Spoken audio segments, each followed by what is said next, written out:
Hi, I'm Christine Aller, author of the book Feeding Your Focus, which helps creative, ambitious people like you build a rock-solid foundation so you can have the career of your dreams and achieve sustained success. I wrote Feeding Your Focus to help you build the 4 areas of a strong foundation: focus and strategy, home office efficiency, financial organization, and networking. And of those 4, the most important is focus and strategy. And that's why in this video, I want to share with you what a focus is, why it's so helpful, and how to define one for yourself. But before you say, but I don't want to focus on one thing. I'm creative, I'm multi-talented, I like to do a lot of different things. I know, and the great thing about having a focus is that it actually increases your flexibility. A focus does not hem you in. It actually gives you the freedom to transition and achieve many things. Transition from here to here, from working at this level to working at this level. I'm an expert at helping people make transitions, partly because I'm an expert at making transitions for myself. My whole life has been a series of me saying, hey, I want to do that, and then figuring out a way to make it happen. And the first thing I ever wanted to do was be an actress. And even though I did grow up in the LA area, it could have been North Dakota. My mom is from Ireland and she came over when she was 24, and my dad worked in the computing center in Caltech for 30 years, and I think my family knew one other family in the entertainment industry. So my parents let me take workshops and classes and do community theater, but I couldn't pursue it professionally until I graduated college. So after I graduated college, I came back to LA and I was starting from scratch. But I went from scratch to getting into SAG, to booking a commercial a month for 5 months in a row and becoming a legitimate working actor. During that time, I remember reading this article about a man who called himself a professional organizer. And the minute I saw those words in print, I was like, that is the job for me. Now, this was before Google, so you can go home and Google things. So I didn't know anybody else who was doing this. And in fact, when I went and told my dad that I was going to start this little side business, he said, no one's going to pay you for that. I went from scratch to having a consistent client flow, to actually supporting myself full time with that business, and now I have 2 associate organizers that work with me. And a third big transition that I've made is when I decided I wanted to help clients organize their minds, not just their environments. And that's the career strategy part of my business. And I just started with a little website, and now I have 4 products, a thriving clientele, and the online infrastructure to serve clients and customers around the world. Okay, but these are my personal transitions. How do I know that you can make these same kind of big shifts in your life? Because over the past 15 years, I've helped hundreds of people do it. I've spent well over 10,000 hours listening to creative people talk about their frustrations and seeing the patterns of how they get in their own way. And one of the main patterns I saw is that so many people are trying to build on very weak foundations. They don't have a focus, or they have an unorganized home office, or their financial life is in disarray, or they don't know how to effectively network. And when you are weak in any of those areas, you're trying to build on shaky ground. So your peers who have strong foundations are moving ahead. You have to stay back and fix things and work on problems and put out fires. No more. Let's get you focused. I want you to wake up in the morning knowing how to use the time, energy, and money that you have to get where you want to go. There are 2 worksheets for you to use through the rest of this video. So if you haven't downloaded them from this page, go ahead and do that and print them out, stop the video, and I will be ready when you are. The clients I work with are really smart, proactive people. They are doing things to try to move ahead. And they all come to me with a list of goals. I'm doing this, I want to do this. They've got their list of goals, but they're frustrated because the work that they've put into this is not generating commensurate results. Let me explain why that is. You have goals, activities, and relationships in your life, and each of those things takes resources, time, energy, and money to nurture and to grow. Usually, people have each goal that they're trying to achieve, each relationship and activity planted in an individual flower pot. One goal per pot. And they have lots of these pots because you've got lots of stuff going on in your life. And you water each one, and you sing to it, and you nurture it, grow, grow, grow, and then you water the next, and you water the next, and you water the next, but you only have 24 hours in a day, 7 days in a week, and you spend it, and you're nurturing, but by the time you get over here, it's time to go water this one again, so you go back to the beginning, and you just keep spreading your energy out over all these little individual pots, and when you're over here nurturing this one, you feel guilty or worried that that one's not getting attention, and then when you're over there nurturing that one, you're worried about this one. How long has it been since you've watered this one? And why aren't they all growing faster? You want them to grow faster and produce more results, and you start feeling pulled in a million different directions. Let's take a look at all the flower pots you are tending right now. Using the first worksheet, I want you to label your flower pots. Let's start with relationships. Your spouse or significant other gets a flower pot. Each of your children, being the beautiful, unique snowflakes that they are and requiring different kinds of attention, they each get their own flower pot. Do you need a flower pot for pets? If you have dogs, they definitely get their own pot because they require a lot of time and energy. Perhaps you are caring for someone who is ill or needs a big portion of your attention. They would get their own flower pot. And everyone will always have a flower pot labeled friends and one labeled family. Do you devote a lot of time to hobbies? Knitting, snowboarding, jewelry making. Each one would get a flower pot. Are you taking any classes? Each one gets a pot.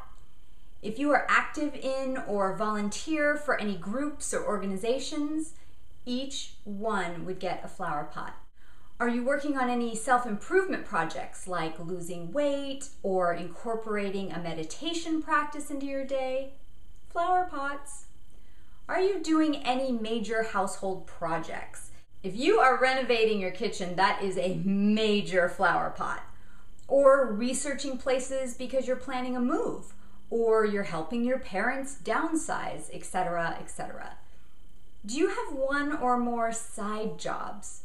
A flower pot for each.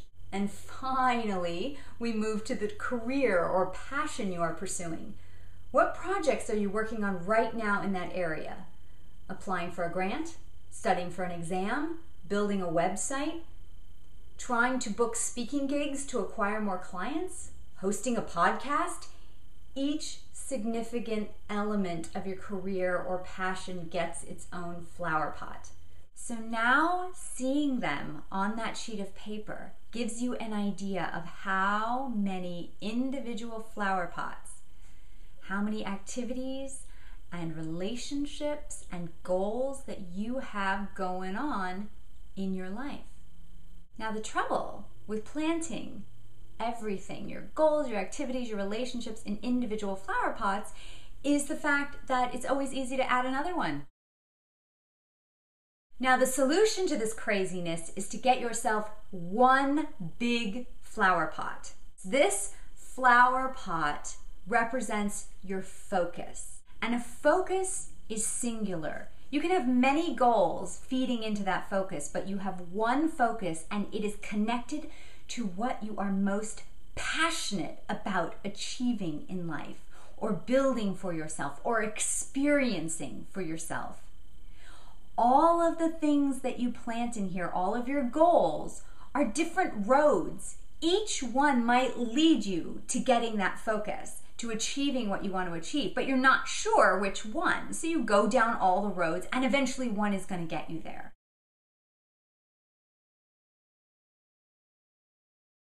But everything that you choose to plant in the pot should feed into your focus so that when you have something planted in the pot and something else and something else, and you water one of them, the water goes into the pot and nurtures all the roots. So everything that you have planted in your pot grows together at one time. And when you are watering and nurturing and doing this thing, you know how it contributes to your whole life, and you know that by doing it, you're actually helping your whole life grow.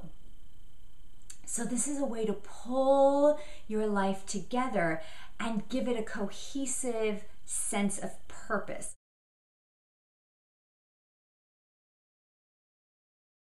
Now this flower pot, this focus is not just about your career. You cannot just stuff this with career and plant your family over here in another flower pot. Because when you're doing one will get ignored, and chances are something's going to wilt. No, your family must be planted in your flower pot first, and significant relationships as well. Your relationships, your family, they're in the pot because they nurture you, hopefully, and they feed into your focus. If you have relationships in here that drain you instead of fill you up, then there's rot in your pot. They are not going to help you feed your focus. And you have to do some weeding. And if you have a bigger family, bigger obligations to kids and a mortgage, you're going to have a little less room for your career than someone who doesn't have those family obligations. So everybody has a different amount that they can plant in their flower pot because they have different amounts of time and energy and money and temperament for how much they can handle in their life. And there's no use stuffing your flower pot full of everything because it will just choke. There won't ever be enough water for everything. You've got to only plant what feels good to you, what feels like fits your life. Now, in order to know what you should plant in your flower pot, we have to define your focus. And we want to create 2 sentences that really resonate with you. One is about your big dream, the big dream that you really are going for right now. And then it's about what next shift are you focused on making in your life to get closer to that big dream. On the second worksheet is written out the structure of the 2 sentences that we're crafting for you. So the first sentence is, the big dream I am passionate about achieving is, and to get there, the next significant shift I'm focused on making is, and I will make sure everything in my flower pot feeds that specific focus. So let me give you some examples. This example is from a writer, and as you can see, the big dream that she's passionate about achieving is adding to the canon of quality television as a writer. And to get there, the next significant shift she's focused on making is building a launching pad that will propel me successfully to Los Angeles. She actually lives in New York, but there's a lot of things that she can be doing right now from New York that will prepare her and make her transition to Los Angeles easier and better and more successful. Now, when she moves to Los Angeles, she'll still be working on the big dream of adding to the canon of quality television writing, but she will have a different shift that she's focused on making, which will probably be getting her foot in the door as a television writer in LA. It's so important that you talk and think about your dreams and your focus in language that gets your juices flowing. Like the actress in our next example, just saying, I want to be an actress, in no way helps you, even for yourself, distinguish yourself from all the other people who say they want to be actresses. But when we get down to it, this particular actress's true desire is to be a movie star. She doesn't even care about winning an Oscar. She just really wants to be in big studio feature films. This is a very different goal and a very different life and a very different path than someone who, say, desires to work in television comedy. Currently, this multi-talented actress needs a bigger income stream, but she doesn't just want to work a job. So the next significant shift on the way to her big dream of being acknowledged for her acting talents worldwide is to create more ways to earn a profit from her creative talents. That is a totally doable shift for this particular actress to make, but to have the resources to make it happen, some of the things that she's got going on in her life right now might have to be put on hold or released entirely to free up the time, energy, and money that she'll need. You might be thinking, those are lovely definitions of dreams and focuses, but what if you change your mind? What if that's not the dream you want to follow anymore, or you want to shift your focus? That's what's so great. You're not planting anything in cement. If something comes your way and you want to go in a different direction, by all means, dump out what you've planted in your flower pot and replant it with things that feed that focus. This framework allows you to change as fast as you want and as frequently as you want without losing any personal momentum. You could be focused on one thing. An opportunity comes that will take you away for 3 months, no problem. Shift gears, align your life with things that feed into that focus, and when you're done with that, you know how to come right back, repot your flower pot, and continue on with the other focus that you had. Maximum flexibility. This allows you to change course intentionally rather than just kind of drifting with the wind and doing that. And then when that's over, coming back and figuring out what to do now. And then, going over there. That can be lovely, but a very 2 steps forward, 1 step back approach. And if you're trying to build something, you can get frustrated because nothing is ever coming to fruition. So when you're looking at all your individual flower pots and you're trying to decide what goes into this one, the first question to ask is, does this feed my focus? Because some things just won't. And those are things that you can release or put on the back burner. But you might have a lot of things, a lot of goals, a lot of classes, a lot of activities that you're doing that technically, they feed your focus, but there's only so much room in the pot. So the second question is, how well does this feed my focus? Some things are going to feed it better than others. Some things are just going to be more advantageous for you to pursue than others. And that's how you start to prioritize what goes in the pot. Another great thing about having a focus is now you can use it as a filter. When new opportunities come, you can ask, how well does this feed my focus? And does this opportunity feed my focus better than something I already have planted in my flower pot? And if it does, take that thing out, put the new thing in. But if the new opportunity doesn't feed it as well as the stuff you've already got, then you can let that opportunity go or put it on the back burner. Now, when you have things on the back burner, what that means is you shouldn't expect them to grow. They're way over here. They're not in your flower pot. They're not getting the nurturing of all the water and effort of your time, energy, and money. The reason we get frustrated is because we have expectations. If you expect things that are outside your flower pot to grow, then you're going to be disappointed. So don't expect them to grow. Know that they're there. They're waiting for you. At any point, you can take something out of your flower pot and pull something from the back burner and plant it in if you feel that it's time for it to grow. You can achieve everything you want. You can do everything you want. You just can't do it all at once. If you want to achieve something of significance, a big dream, you can't have it planted in a little individual flower pot fighting for your attention. It takes time and energy and money to create something of significance. And you have a lot of magnets pulling you in this direction. Your friends and your family and your job and your steady paycheck and the internet, they're pulling you this way. What is pulling you towards your passion? That's why it needs to be your focus. I hope this conversation about defining your focus and designing a life to feed that focus has shifted your perspective a bit, maybe given you a new approach to looking at your life and career. Crafting focus statements is something I help clients with a lot. Keep at it and get help if you need to, but I promise when you've found it, you'll feel it.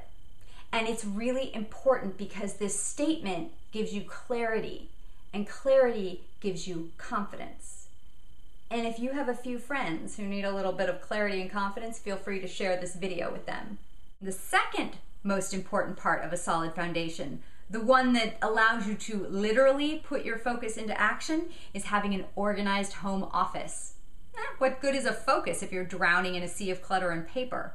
That's why in our next video, I'm going to show you how to set up my no-fail paper flow system. I'm going to take you into the house of one of my clients and prove that this system works even in the smallest of spaces. So keep an eye out for that video in your inbox, and I'll see you again soon.